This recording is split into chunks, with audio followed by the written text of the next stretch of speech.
it's Arroe. Podfest brings together 3 different conversations from musicians to authors, doctors, environmentalists, or even cooks in their own kitchen. It's real people with real stories. Podfest 61, we kick things off with a legendary singer-songwriter by the name of Rik Emmett from one of Canada's greatest rock bands, Triumph. Then we're stepping up to have a true conversation with author Mary McNear, one of her greatest books of all time, The Light in the Summer. Our third conversation is all about the laughs. Actress Novi Brown from the sitcom Sistas. This is Podfest 61. Hi. Good morning, Rick. How are you doing today? I'm fine, thank you, Arroe. How are you? I hear there might be a hurricane heading towards South Carolina. Absolutely, sir, and we're preparing for it. Yeah, it's going to come right up next to us this Saturday and Sunday. So by Monday, we should be hopefully all nice and clear and ready to take on COVID-19 again. Yeah, wow. Hey, talk about piling on. Hey, I got to tell you, I recently spent some time with the group Tesla, and we were talking about some music they were doing, and I go, well, what was your inspiration? And dang it, dude, if they didn't say, well, probably one of our biggest inspiration, Triumph. And it was like, we must have spent 20 minutes talking about you, Rick. And I hope your ears were burning big time, dude. Yeah, isn't that nice? That's lovely to hear.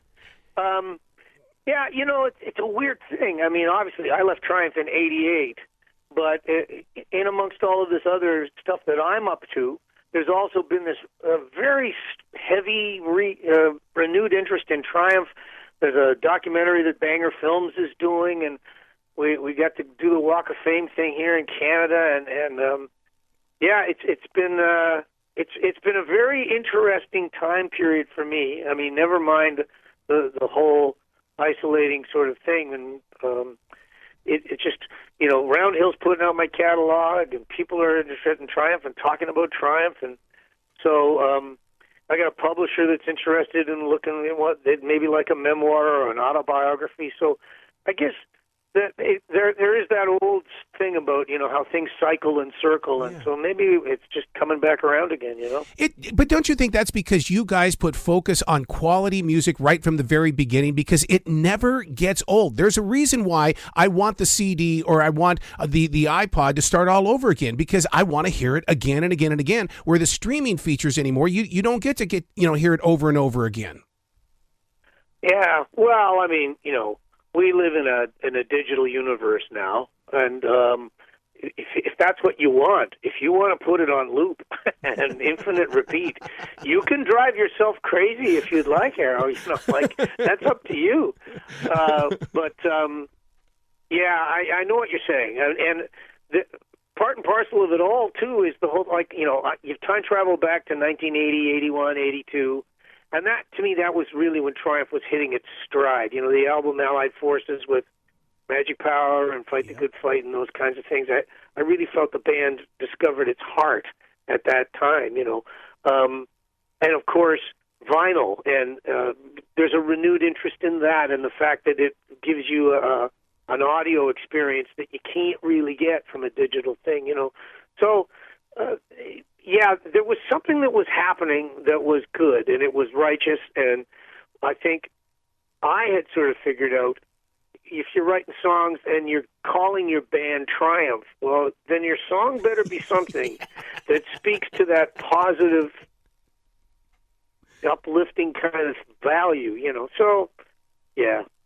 Well, and it's also because you've also explored music deeply with that guitar. I mean, look at what you've even done with your solo career. The way that you know, I love the fact that you've gone into a little bit of jazz with that guitar, and and then folk songs for the farewell bonfire, where it sounds like I'm sitting right there in the room with you. You know exactly who your listener is.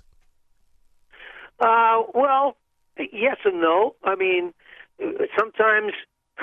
I mean, jazz is like 1% of the marketplace. So when you make decisions like that creatively, you know you're leaving some folks behind. They're not going to go with you. But I also feel like if you're an artist, you are supposed to be looking at the horizon, and you're supposed to be trying to go to new places and try different things and challenge yourself.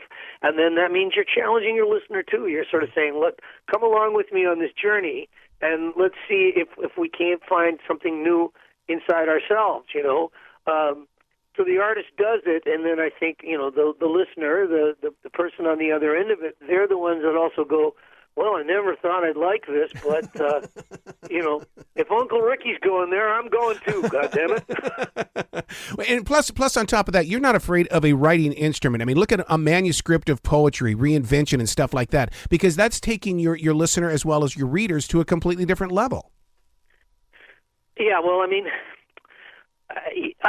I will grant you that I was a guy that, wore spandex pants and jumped around between the flash pots and the laser lights, and, I was a performer on that level, and I was happy to do it. I liked it. I was 100% committed to that kind of a thing. But there was always a part of me that also loved Paul Simon and James Taylor and Joni Mitchell and Leonard Cohen, and, it's writing for writing's sake. And those people, they saw themselves as artists right from the get-go, and that was always a big part of the integrity that I felt. And maybe, going back to your original thing about the Tesla guys, and maybe that was one of the things that they liked about Triumph was the integrity of the writing of songs that were functioning on more of a level than just, hey, we're having a party, isn't this great? It was more about who are we and why are we here? And poetry for me was a lovely kind of going off on a tangent thing, because when you're writing song lyrics, you're really trapped by the architecture of rhyme and meter, and it's verse, chorus, verse, chorus. There's a repetitive kind of thing it's part of the nature of it. When you write poetry, you can step out of that and you can go to a new place creatively. So I enjoyed that challenge. Was it you reaching toward the art of music and poetry, or were you being called to it? They're saying, Rick, I'm tapping you on the back. You have to answer this call. Yeah, exactly. You're touching on the heart of the. Is it your own ego, or is it that it's a calling? It's an avocation, And I do think that lots of times people will say to me, geez, Rick, you've been so lucky, and I have been lucky. But I was kind of being called. Once I picked up the guitar and it was starting to work for me, it was almost like the guitar was the thing that was leading me. It was this. I didn't have a choice. I was kind of being, and maybe that's true for all artists. Whether you're Van Gogh and you're cutting off your ear, or you're Leonard Cohen and you're going, well, I can't help this voice that I have. It's a gift from God. Dude, you got to come back to this show anytime in the future. The door is always going to be open for you. Oh, thank you, man. Appreciate that. You bet. You be brilliant and be very safe this weekend, okay? Yes, indeed. I shall. You too.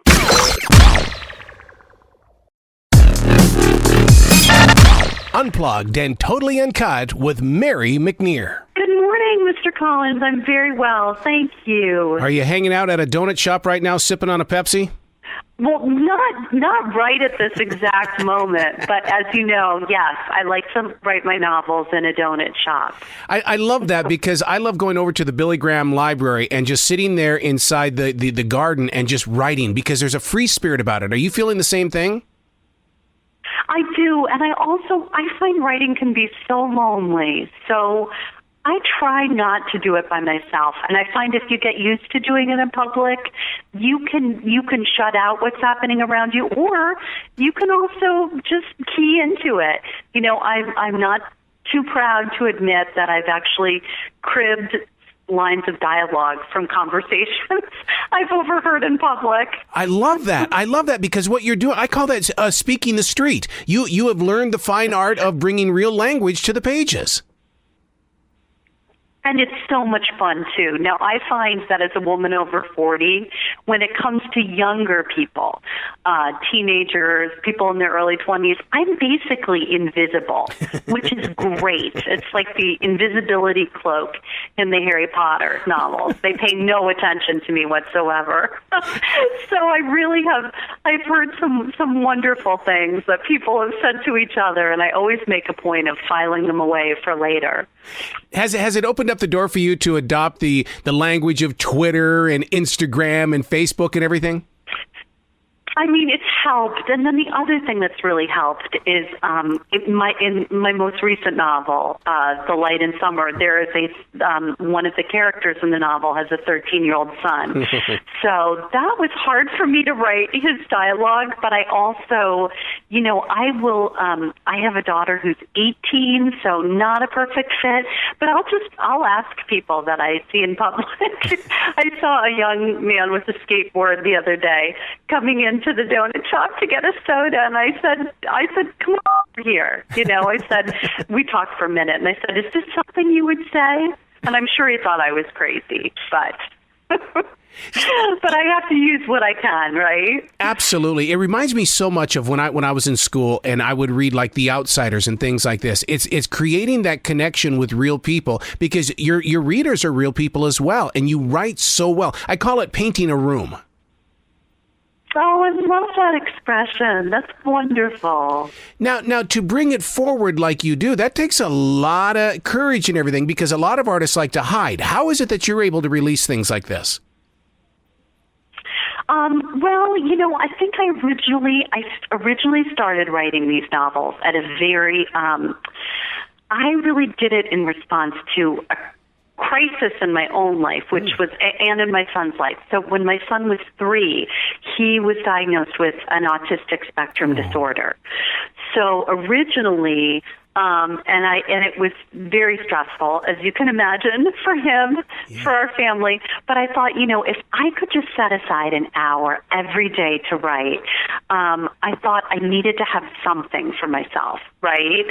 Something just to keep me sane. And that's really where these novels started. And I should tell you that my son is 22 now, and he's doing really well. So we came through that crisis together. But I mean, I think writing is many different things to many different kinds of writers. But I think there are a lot of us out there who find that it helps us stay sane. Well, and that's the reason why I created the channel View from the Writing Instrument, because there are so many writers like you say, but there's also a lot of hider writers. In other words, they write, but then they quickly hide what they've put down. Yes, absolutely. And so what they're doing... No, I think that's true. Because then they're listening to your voice, and they're listening to how you still are strong enough to be that writer. So, and that's what's fascinating about talking with you, is that you can hear that energy and that passion in your voice. Yes. Oh, thank you so much. I mean, it's very therapeutic for me, and I hope too that, I don't write really I don't have kind of gritty realism in my novels. I want them to be very much an escapist pleasure for the reader, but I also feel like there needs to be emotional realism in them. And I hope that's something my readers respond to, because of course we want to escape. Of course we want to have fun when we read, but we also want to read about people and situations that we can identify with in our own lives. Is that the reason why the Light in Summer was released during the summer months? Because as a human being, that these are the months where we kind of drop our guard and allow new things to grow inside of us. And this book just fits perfectly into that. Oh, I know. I love that about summer. It's a season filled with so much possibility. And I find that romance, yes, but also discovery and mystery. I don't know, there's something about us spending more time outside, maybe, at nighttime. We're not huddled inside trying to stay warm like in the winter. It's just, it just strikes me as the one season that just has the greatest sense of possibility. Well, also, you cover a subject here that a lot of people can relate with in the summer, and it's the relationship between Billie Harper and her dog. Yes, that's right. So one of the main characters of the novel is a Labrador retriever named Murphy. And what's wonderful about him, as many of your listeners who have dogs and cats will know, is that he's a great listener. He does not interrupt, and best of all, he's not judgmental. So he's someone in the evenings when Billie sits out on her back porch, he's someone who keeps her company, and she can kind of just bounce things off of him. And I think we all need more of that in our life, non-judgmental listeners. Totally with you. Totally. My Chinese crested is in the studio with me every single day. And so, and you know, there are times that she'll look up at me like, dude, that was a bad question. Come on, get your act together. But she's got your back, right? She does, absolutely. But what's great about Billy is that you have made her and brought her to life in a way that perfection is not a number one category, because we live in this society where we all have to be perfect, but not Billy. No, I know. And it's so, in the beginning of the novel, we find out that, I don't know that she's been avoiding romantic relationships, but she's a single mother. She works full time. And I think she's just decided on some level, if it can't be perfect, right, the way it is in some novels, what's the point? Well, the point, of course, is that it's perfection and is not necessary for happiness. And she really learns that it's okay for it not to be perfect. That ultimately the important thing is for it to be real. So she really learns to take a risk during the summer in her life. Now, did you set out to release this book for the summer months? Because being in radio for 37 years, I've talked to so many bands that say, no, it just happened to come out during the summer months, and then it became a soundtrack.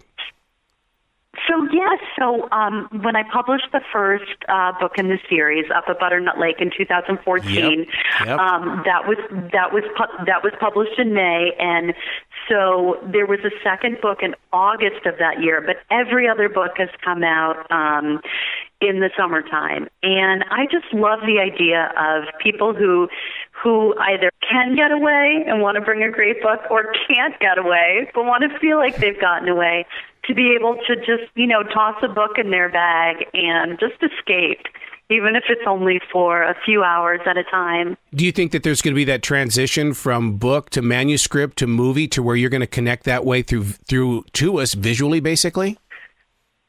Oh, I would love that so much. Right now, what I'm working on is actually the 6th book in the series, nice, which will be published summer 2018. Yes.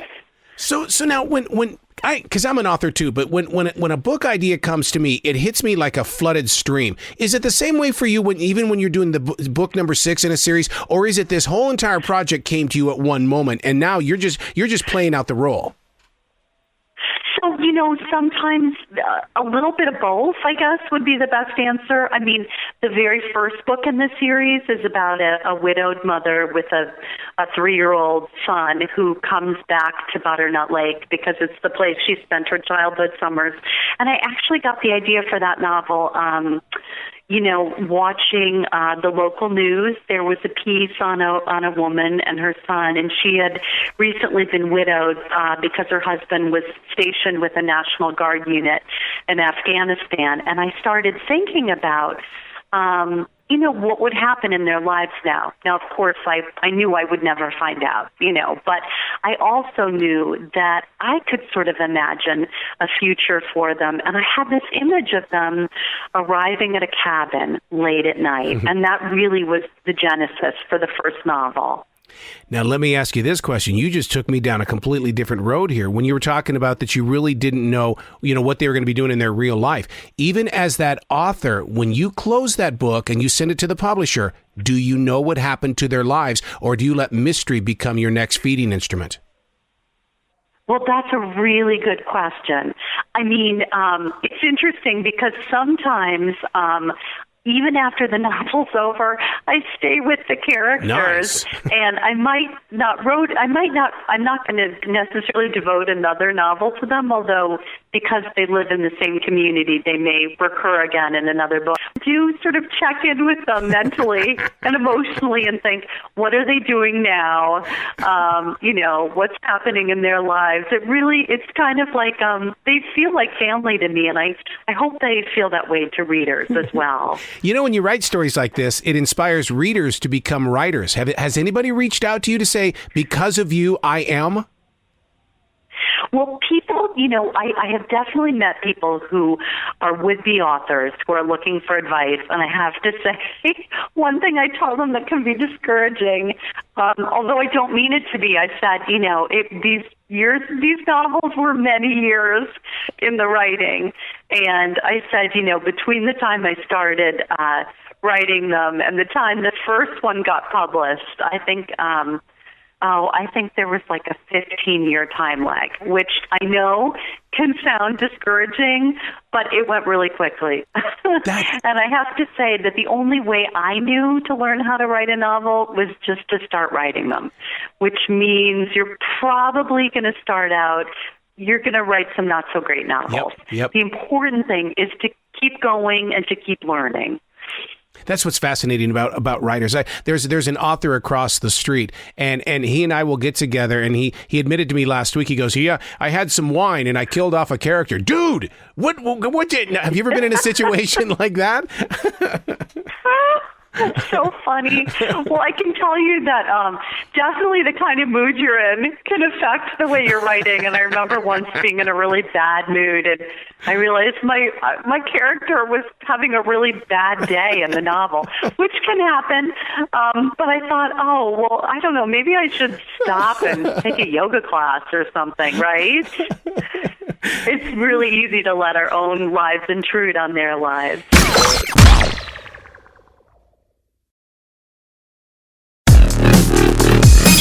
Hi, Arroe. Hi, Arroe. How are you guys doing this morning? Oh, amazing. I love that energy. Yes. Hey, congratulations on yet another season of Tyler Perry's Sistas. I mean, you have become that mental escape for so many people out here on this side of the flat screen. That's big. Thank you. Especially during a time like this. That's big. Thank you. I really like the way you worded that, too. Now, Novi, one of the things that I've noticed, especially during the mid part of season number 1, was the fact that the way the show is designed, it's about ladies who are in their 30s. But the thing is, though, is that I have neighbors whose kids are in their 20s, and I've got older people that are all sitting there talking about your lives. You're like in the perfect place for every generation. You're right. And you know what? I think me and y'all going to have to take that, what you said, and quote you, because we are in a perfect spot. We are right in that spectrum. And I feel like with the older people, they're like, ooh, I remember when I used to be like that.